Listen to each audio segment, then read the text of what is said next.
From London, England, where the Queen lives. Recorded live from an underground bunker and packaged into an MP3 with a pretty little picture. Helping to kickstart your day with the motivation and inspiration you need 365 days a year. This is the Learn, Develop, Live podcast. And this is your host, Chris Jaggs.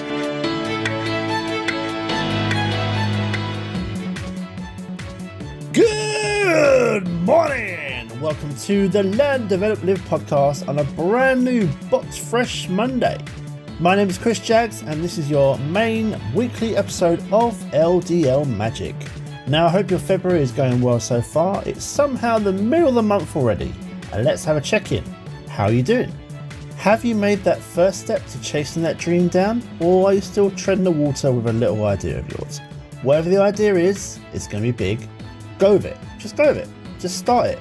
Something I learned from the very beginning with getting into this whole coaching motivational thing in my life was it's never going to be 100% ready. Just when you think you're set to go, you've got everything set up, you're ready, another idea will pop into your head and your launch is delayed yet again. Now, from experience, just start. Start today. Start if you listen to this. And if you're still not comfortable, remember, you're never going to be 100% sure. I can help you. That's what I do, you see. Help people with what they want to do. As always, you can book your free 30-minute LDL power call over at ldlcall.com. Now, find a perfect slot for you, find a perfect time, and if there isn't one, just let me know and we'll sort something out. The time to start is now. Yesterday preferably, but right now, so let's get going. Now, for this week, I want to touch upon social media. Yes, social media can be an incredible thing, but, and why is there always a but? It can, of course, be very dangerous and resulting in some not good vibes for your mental health. And let's face it, right now, we really need to look after that, probably more than ever. So let's hit the drop and then we can get started. Learn, develop, live. Helping you do more than just survive another day. Learn, develop, live. The LDL podcast. That's short for Learn, Develop, Live. And this is the podcast for it. Welcome back to the pod. Now, health experts love to say that sitting is the new smoking, given the number of diseases which are actually linked to sitting, and the number of people it's apparently killing every single year. Sitting is one of the worst things you can actually do for your health. But possibly as concerning is the thing we do often while we're sitting. Mindless scrolling through our social media feeds when we have a few spare minutes, or for some, a few spare hours, and we probably know deep down, it's not the best habit to have, is it? Yes, just like smoking. Now, at this time of social distancing and isolation, social media can be an invaluable tool for keeping us in touch with friends, loved ones, and the wider world. But we have to be mindful about how it makes us feel. If spending time on social media makes your stress and anxiety levels rise, it's time to limit your engagement. Human beings are social creatures. We need the companionship of others to thrive in life, and the strength of our connections has a huge impact on our mental health and happiness. Being socially connected to others can ease stress, anxiety, depression, can boost our self-worth, provide comfort and joy, prevent loneliness, and even add a few years to our life. On the flip side, lacking strong social connections can pose a serious risk to your mental and emotional health. In today's world, many of us rely on social media platforms such as Facebook, Twitter, Snapchat, YouTube and Instagram to find and connect with each other. And wait, how can I even forget TikTok? Now, while each has its benefits, it's important to remember that social media can never be a replacement for real-world human connection.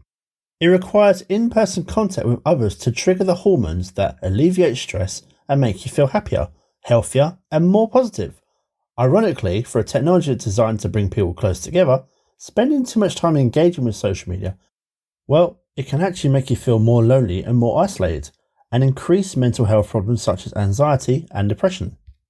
If you are spending an excessive amount of time on social media and those feelings of sadness, dissatisfaction, and frustration or loneliness are impacting your life, it may be time to look at your online habits and find a healthier balance.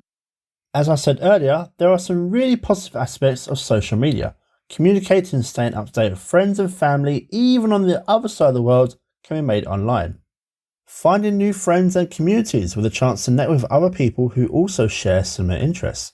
Finding an outlet for your creativity and self-expression. The list goes on.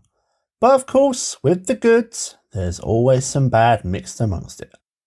There are strong links between heavy social media and an increased risk of depression, anxiety, loneliness, self-harm, and even suicidal thoughts. Social media may promote negative experiences such as maybe your life or your appearance doesn't quite match up to what you see. Even if you know that images you're viewing on social media are manipulated, they can still make you feel insecure about how you look or what's going on in your own life. It's important to try and remember that people tend to share just the highlights of their lives. Rarely will you ever see the low point that everyone else experiences be shown. The fear of missing out, or FOMO, has been around far longer than social media. Sites such as Facebook and Instagram seem to increase the impression that others are having far more fun or living better lives than you are.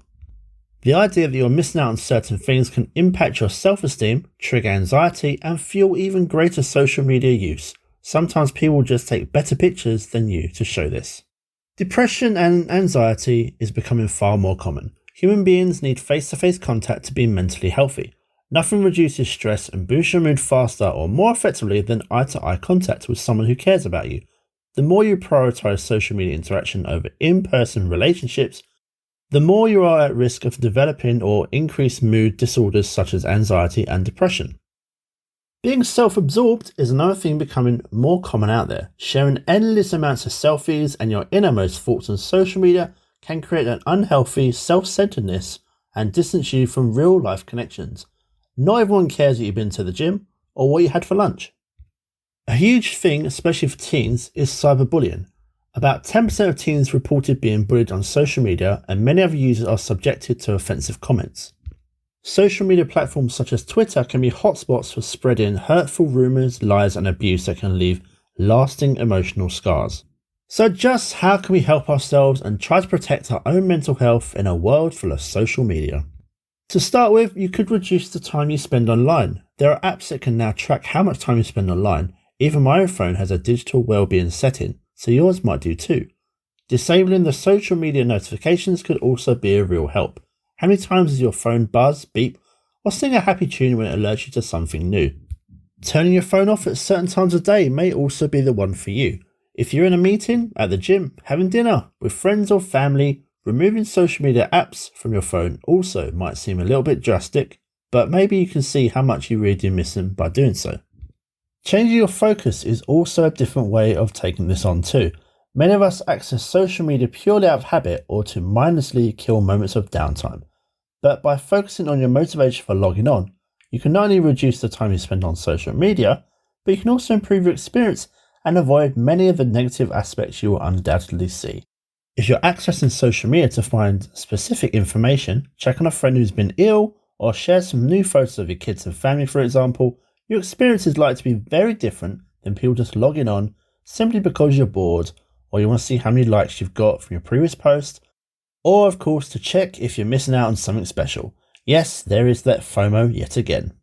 You could also spend more time with offline friends.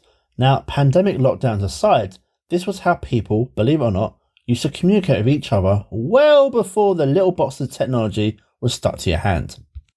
People need face-to-face company of others to be happy and healthy. At its best, social media is a great tool for making real-life connections easier. But if you've allowed virtual connections to replace the real-life friendships in your life, there are plenty of ways to build meaningful connections without relying on social media. Arrange to meet a friend, reach out to old ones, find a hobby, join a club, the list goes on. Taking time to reflect and be grateful. Keep track of all the great memories and positives in your life, as well as those things and people you'd miss if they suddenly were absent from your life. If you're more prone to venting or negative posts, then you can even express your gratitude on social media. Feeling and expressing gratitude about the important things in your life can be a welcome relief to the resentment, animosity, and discontent sometimes generated by social media. You could even look to practice mindfulness.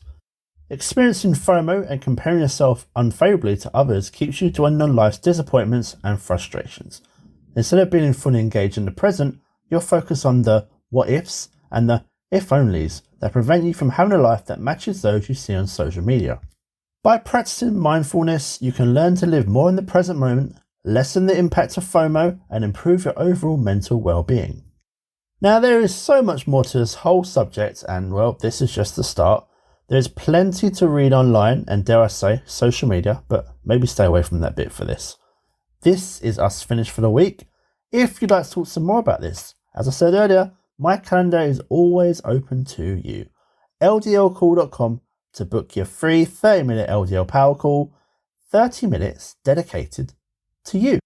Now take care of yourselves out there, and I will see you in the next one. Goodbye.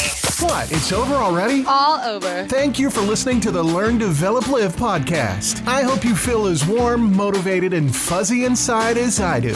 You can connect with Chris at LearnDevelopLive.com or on Facebook, Instagram, or Twitter. I won't say goodbye. I'll just say until we meet again. Until next time, join the motivation. Motivation.